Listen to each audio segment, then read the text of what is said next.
দুপুরে রিমান্ড আর সন্ধ্যায় জামিন। মাত্র কয়েক ঘন্টার ব্যবধানে কিভাবে বদলে গেল পুরো দৃশ্যপট। এবং 17 বছরের কিশোরী দাবি করা সুরভিকে নিয়ে গাজীপুর আদালতে আসলে কি নাটকীয় ঘটনা ঘটল।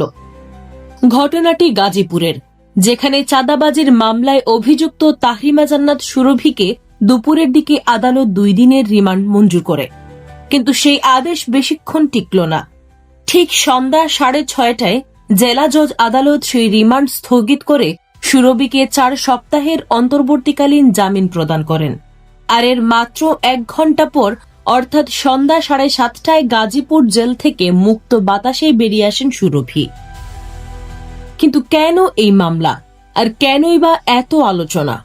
ঘটনার সূত্রপাত 25 ডিসেম্বর 2025 রাতে, যখন টঙ্গীর বাসা থেকে সুরভিকে গ্রেফতার করে কালিয়াকৈর থানা পুলিশ।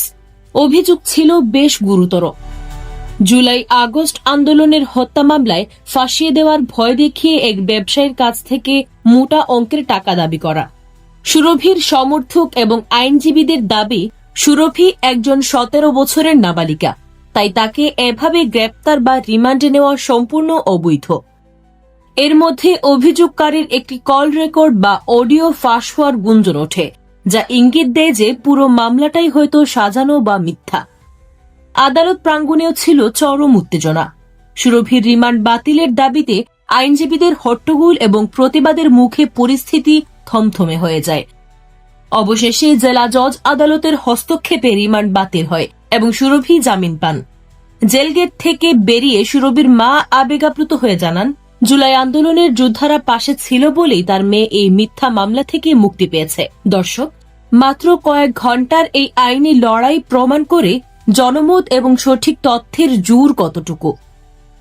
সুরভির এই ঘটনা কি আমাদের বিচার ব্যবস্থায় নতুন কোনো বার্তা দিয়ে গেল? আর কথিত সেই অডিও ক্লিপে আসলে কি ছিল? কমেন্ট করে আপনার মতামত জানান।